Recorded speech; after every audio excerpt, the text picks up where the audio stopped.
It's a Conspiracy is a proud member of the Alberta Podcast Network. Locally grown and community supported. For a list of other fun programming just like this one, please check out the Alberta Podcast Network.com, where you can find shows like Three Kitchens,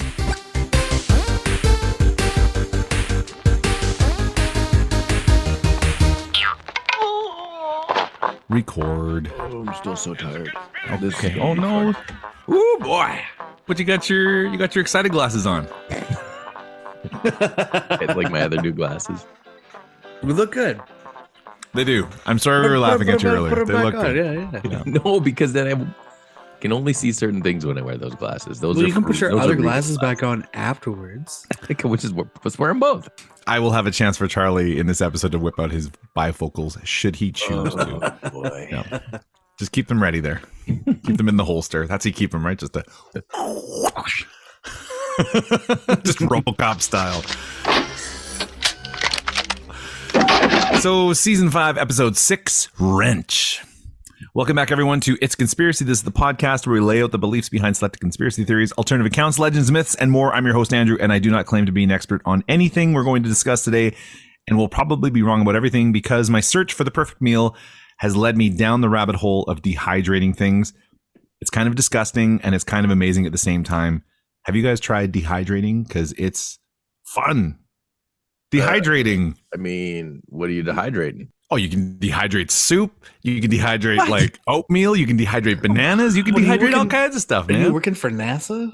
I'm saying it's fun. It's a lot of, you like put some Dehydrated stew on something, dehydrate it. It turns into this like powdery mush. You can like rehydrate it later on. It's a little game. It's great. It's the new air fryer. I'm telling you, dehydrating. It's amazing. Oh, do we do a dehydrator episode? Oh boy. Oh, that's a good idea.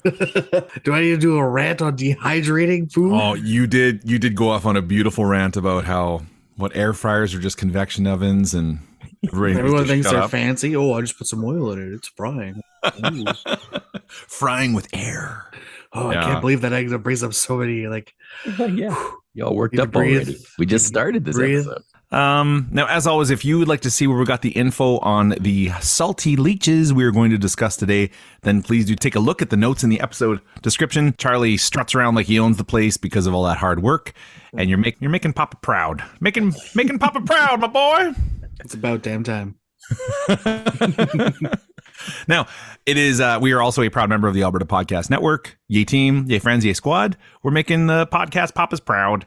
And you can check us out at it'saconspiracypodcast.com. Our Twitter at Is It a Conspiracy? That's run by the social media influencer, the Toronto Madman. Our Facebook group, our Instagram page, It's a Conspiracy Podcast. That's run by Gorgeous Greg. Our email and our Patreon page, patreon.com/Conspiracy.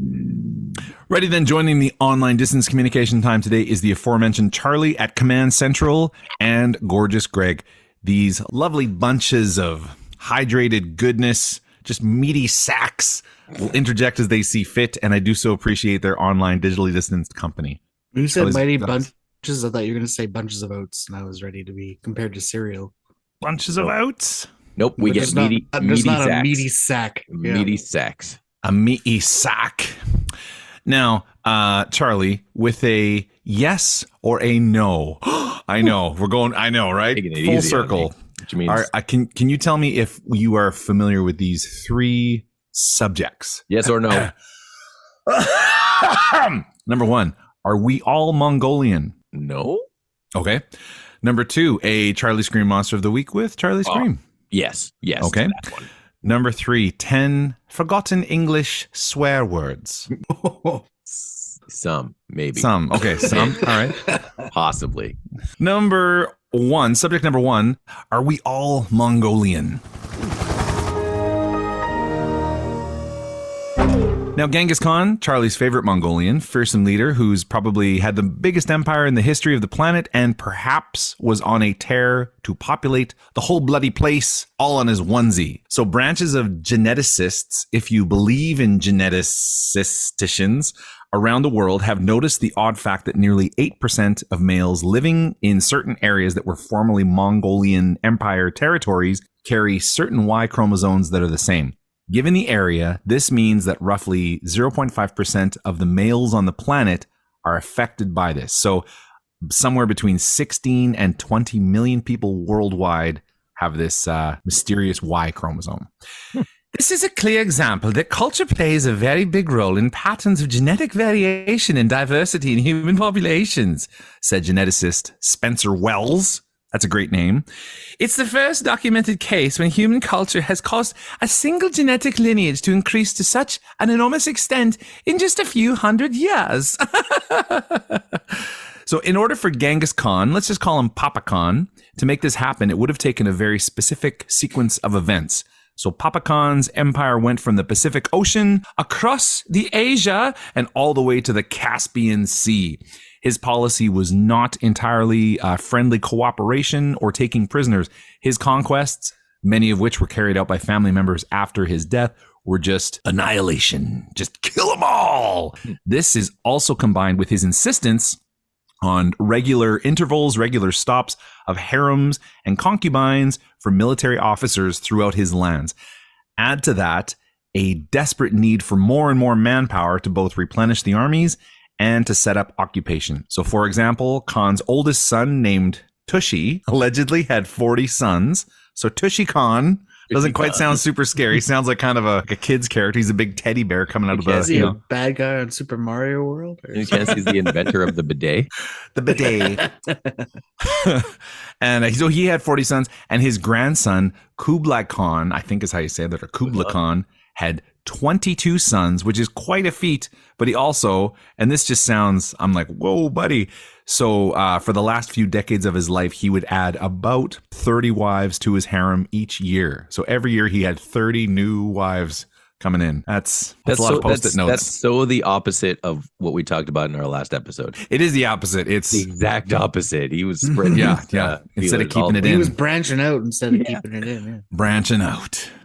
Now, the historically documented events accompanying the establishment of the Mongol Empire would have contributed directly to the spread of this lineage, the geneticists concluded in their research.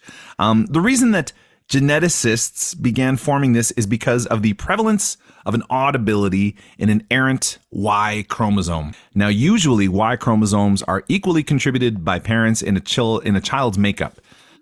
So both parents put in a Y chromosome and the kid comes out with a mixture of both, which is why inbreeding, which was in our last episode, is such a problem, because you want to have diversity in your genetic material. Because otherwise, yeah.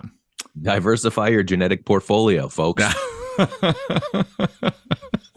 Not just your stocks. Anyways, it's an investment in the future. So this Y chromosome that they're trying to track down, it continuously goes from male to male and remains mostly completely inactive and undergoing very little change. So this specific chromosome has not changed really since people have been looking at it, and it just kind of deactivated. It gets passed from boys down the male line. So it's almost like a watermark or maybe a time bomb being sent through the ages, waiting for the right one to set things off. So Papa Khan's legacy will one day again assemble the Trident of Destiny. All that said, the actual link to Papa Khan cannot be conclusively proven, as his whereabouts are unknown, so a DNA test can't be performed. So they can't dig him up.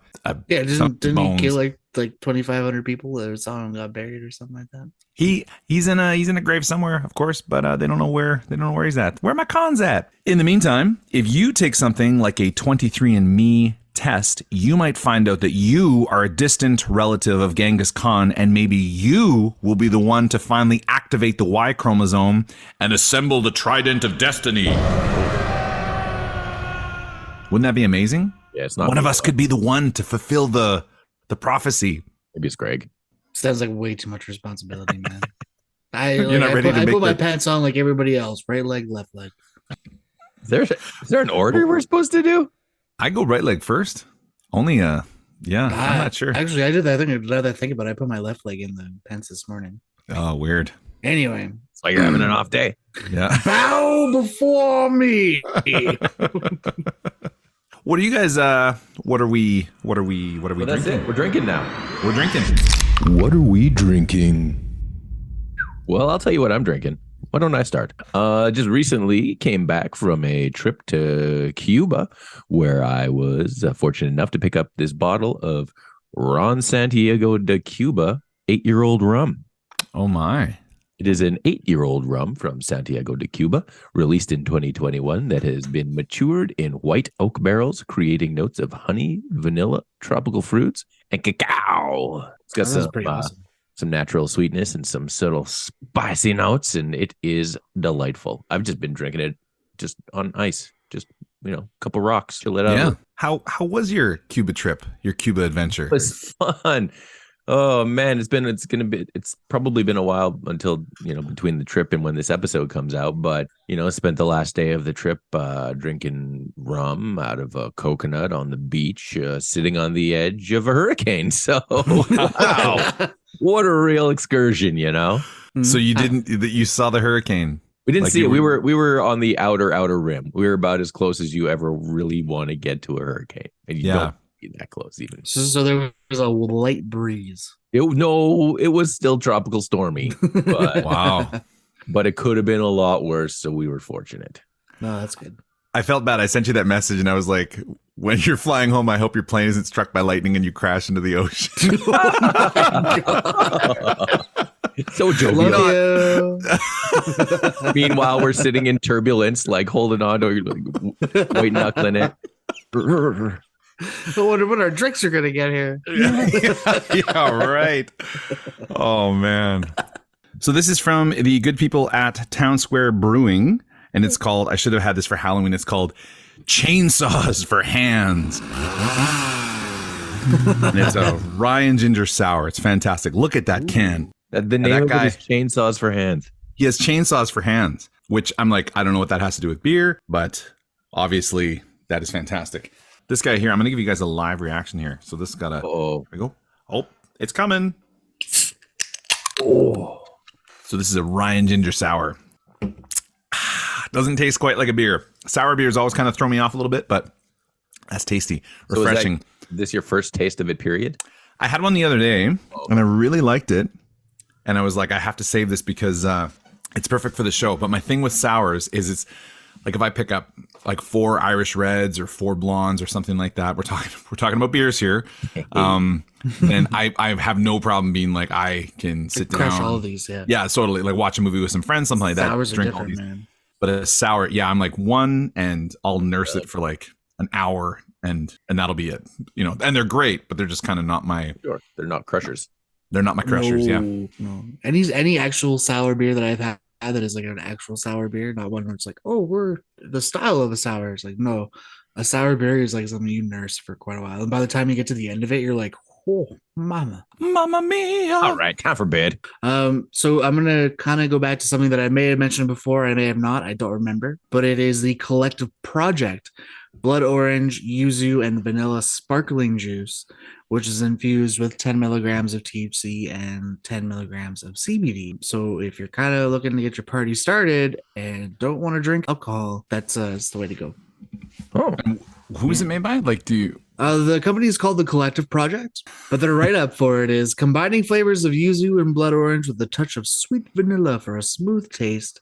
This beverage is balanced in flavor and emulsions. Emulsions. It sounded like emotions for a second. I was going to be like, oh, an emotion. That's what they should have said. Oh, those of you who don't know, emulsions are just basically THC or CBD that are combined with something in a way that they are water soluble, and you can digest them through drinking them or eating them. Up to you. Do what's best for you. However you enjoy them. However you enjoy them. I don't know if I froze there or if you guys froze or.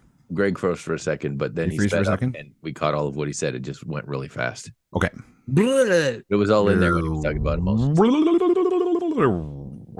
Also, like, should we mention that like we're in Canada and cannabis is legal, so people don't think I'm just like some giant drug lord? Hey, that helps. Yeah, sure. We're just kind of segueing into like a Narcos kind of, which we're allowed to here in Canada. So It's fine. It is legal. And that is going to take us to advertisement number 1.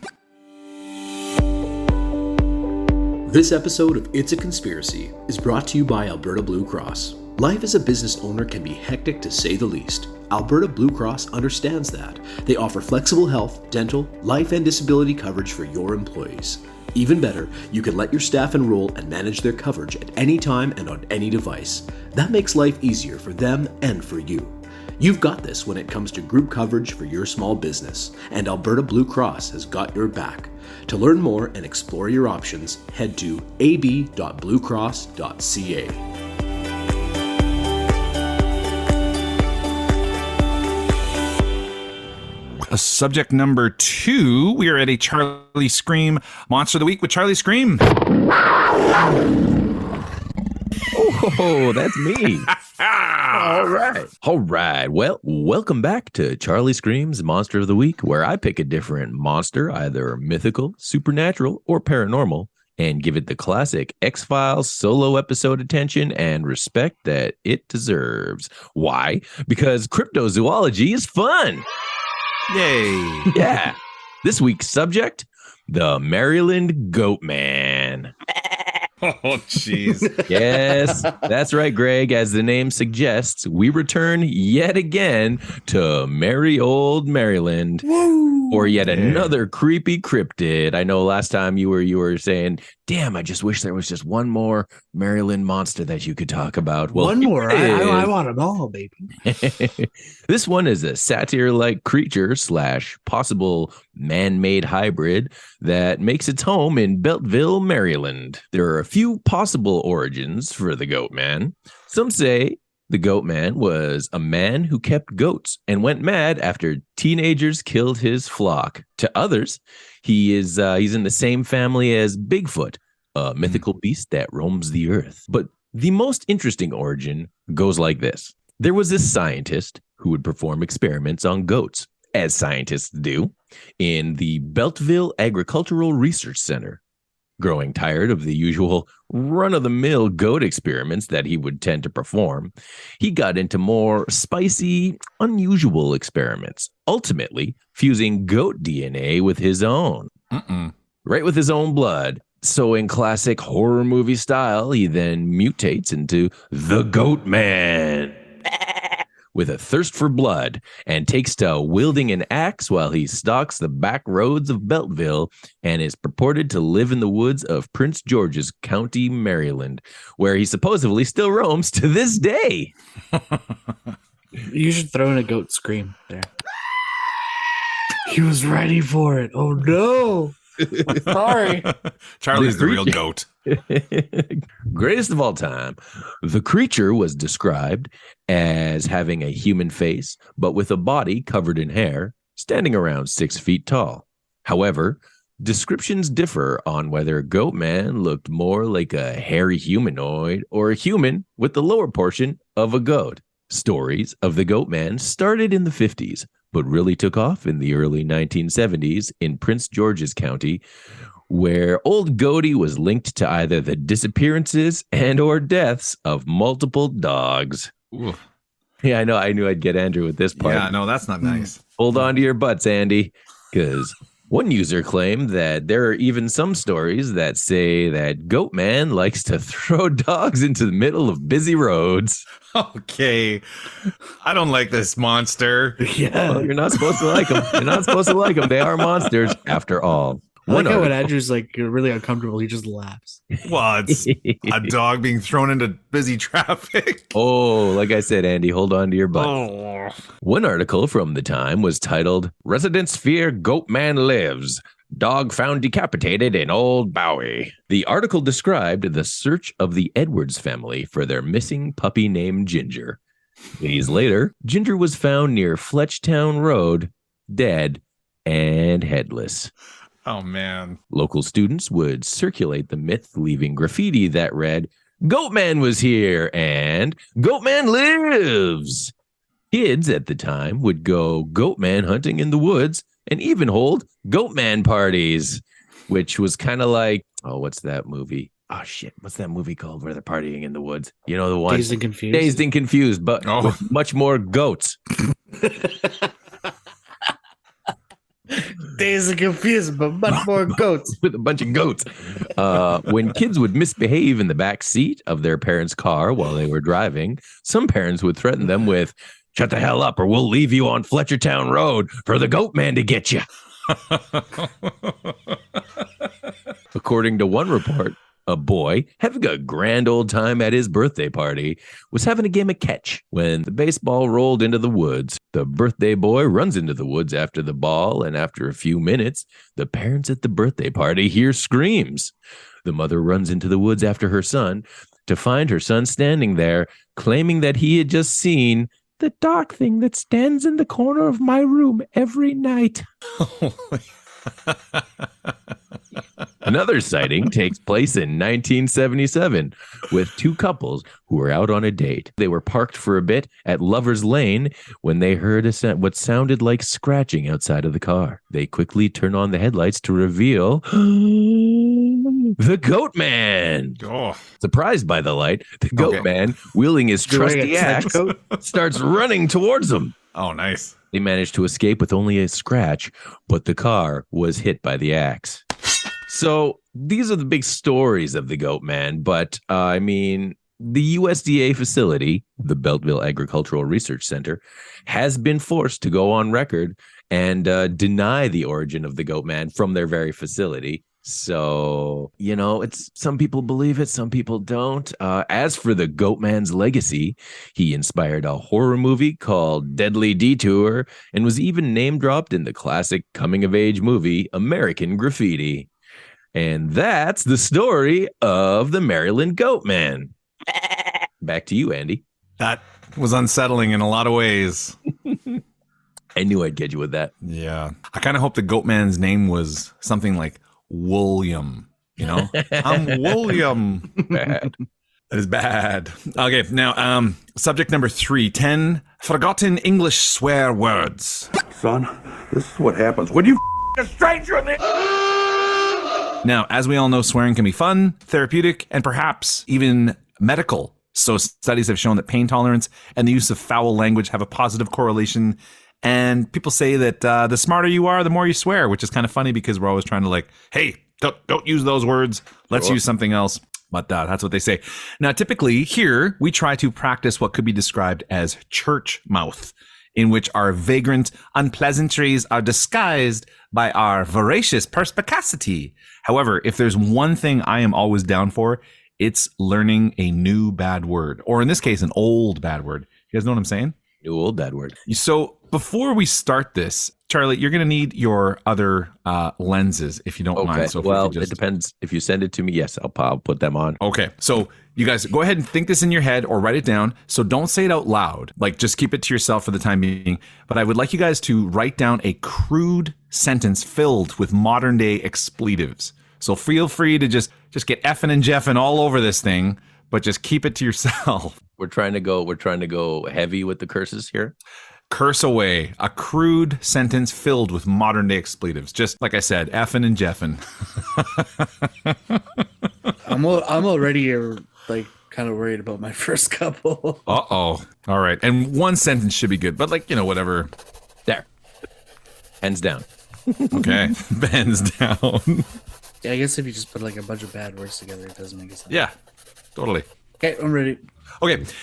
So I'm going to give you guys 10 forgotten swear words. So our first one here is arfarfanarf. So this is a Victorian term for a drunkard. Archibald is an arfarfanarf. Arfarfanarf. Number 2, zooterkins. This is a crude 17th century expression of surprise or indignation. Zooterkins! That butler's actually a robot. Number 3, bescumber. I love this one. And this is an early 20th century word describing the act of spraying poo. So, Wilhelm, did you discumber on your tunic? Number 4, thunderation. This is a variant of damnation or tarnation. You have to excuse my foul mouth. That was used in the States in the early 1800s. So, for example, thunderation, this ketchup is spicy. I like that, actually. Yeah, totally. Thunderation. Some of these need to come back. Definitely made by white people. Oh, totally. Oh, that mayo. Jeez. Jump is so Come on. Number 5, Skobberblotcher. This is a Scottish term for one who avoids work. So that Skobberblotcher's left his crumpets on the bureau. Number 6, mosquito buggerer. So this is a medieval term for someone who seeks out physical relationships with insects. That mosquito buggerer is at it again. Call Interpol. Number 7, a bed swerver. So this is the term, our first on the list, from Bill Shakespeare, and that means a cheating husband. That bed swerver's gone off with me missus. Number 8, a gong farmer. So this is an old English term for a toilet cleaner. Me gong farmer's a bloody bed swerver, he is. So number 9, Gad's Budlikins. And this is the assumption is that it's a shortened version of the blasphemous God's body in a similar way that Zounds is God's wounds. Gad's Budlikins, I forgot my insulin. And number 10. Number 10, this is our second and wildly applicable term from Bill Shakespeare. It's from Henry IV. Now, Shakespeare did not invent the word puke, but he was the first to use it in writing. And it is found in an amazing burn on King Henry. Okay, so the word here is puke stocking. So the quote is, "Thou leathern jerkin crystal button non-pated agate ring puke stocking caddis gatus smooth tongued Spanish pouch." I have no idea what you just said. I feel so insulted though. It's burning someone. Sounds mean. I put my thumb at thee. But a Spanish pouch. I don't know if that's the variant on a prison wallet. I'm not sure. But anyways, it's a term. It's a puke stocking. And that is going to take us to advertisement number 2.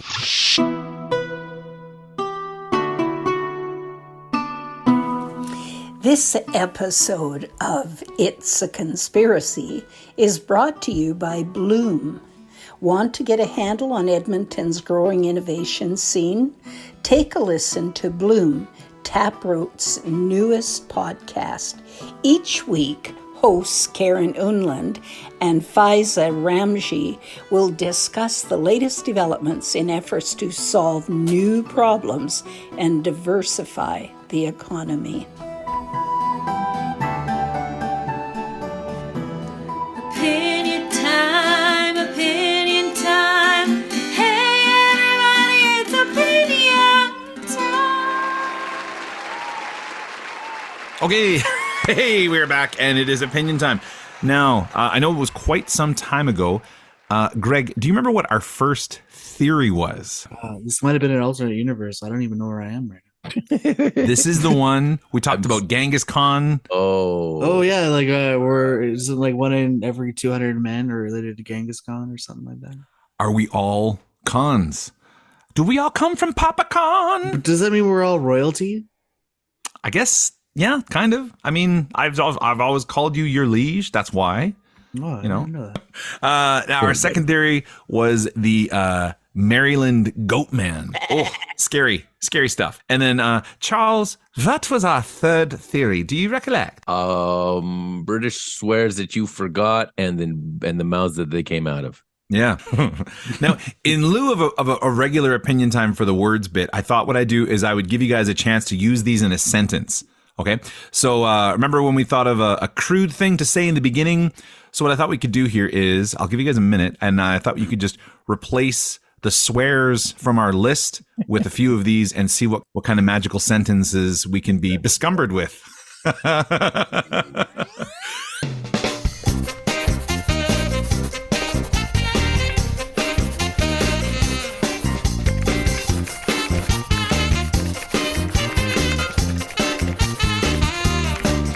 Okay, Greg, do you wanna let fly Let it go, thy buddy. vile tongue? Just let us do, have. do I say the original one or do I No, say... don't worry about the original one. Just go ahead Aw. and we'll just be left to wonder what it was. So this is kind of translated into ye old English. Can't believe you did that, you dong farming, scobber lotching, puke stalking, gudsbillikins. That's pretty great. Not bad. It's Very offensive, yeah. pretty good, actually. You'll see with mine. I think we used a good amount of different words. Oh, good. That's good. Yeah. So here we go. Here's what mine sounds like. Arf, arf, and arf off, and eat a puke stocking, you mosquito buggering gong farmer, Zooterkins.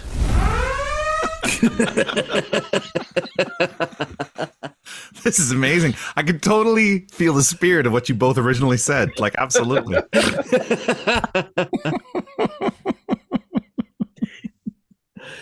Although I feel good about that. It's gong farmer, not dong farmer. Gong farmer sounds like something else. That's fine. That's fine. I think that's actually like a very acceptable variation. It's regional. It's just a regional thing. This is a regional thing, man. I'm from the East Coast.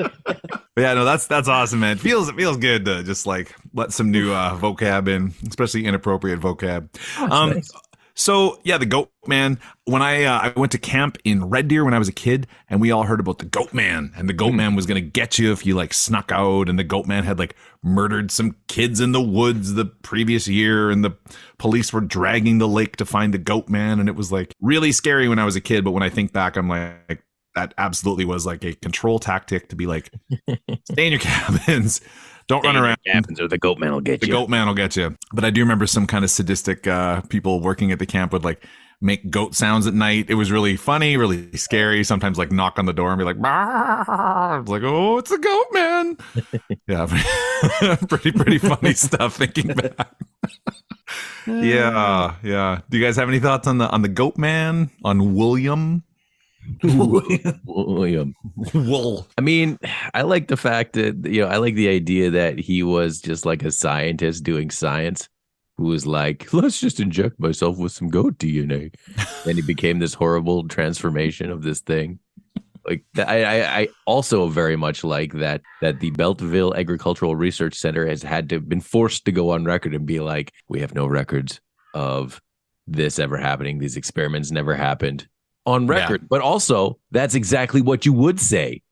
You wouldn't admit You're it. not going to say, "Oh yeah, sure." Oh, that guy, William. Yeah, we love that guy. old goatee. Funny story. Yeah, Old like goat Billy Goat Will. you can't say that that's what it was. You have to say, "No, that never happened." Obviously, I don't know. The only goat man that I know of is Philoctetes from the Disney movie Hercules.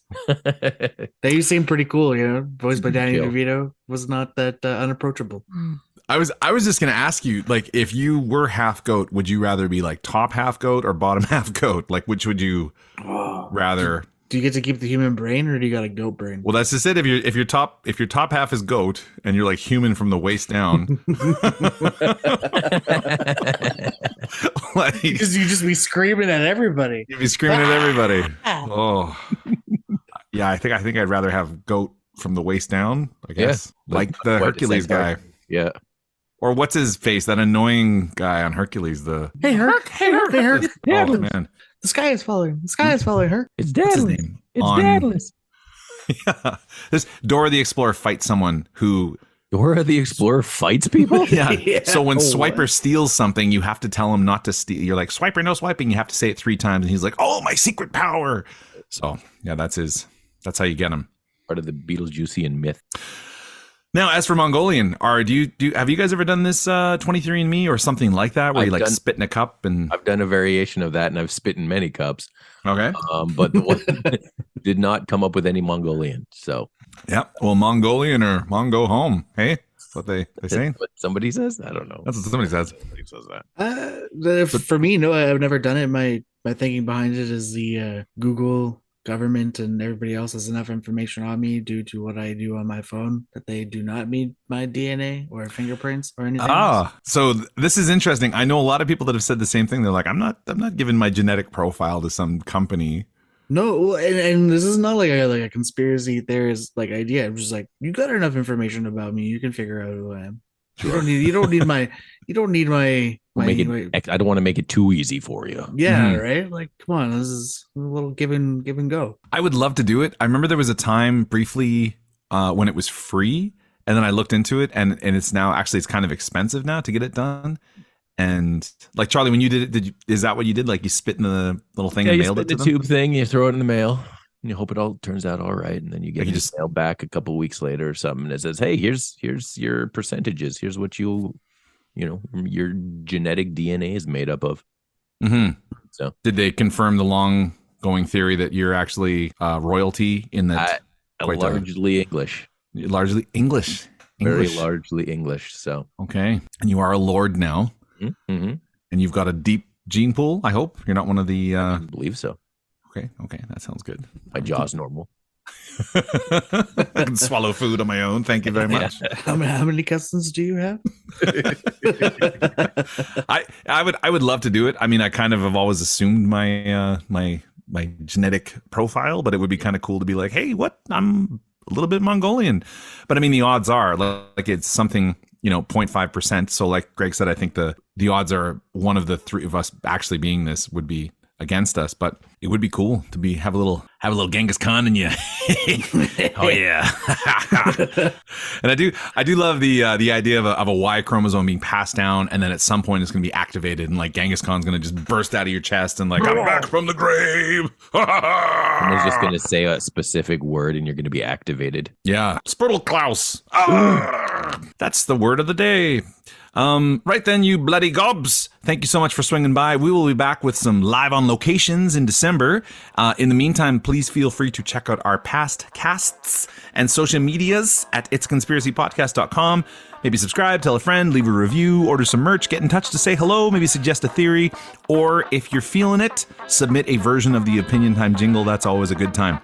Thank you so much for listening, and we'll see you soon. Take care. Bye. See you never.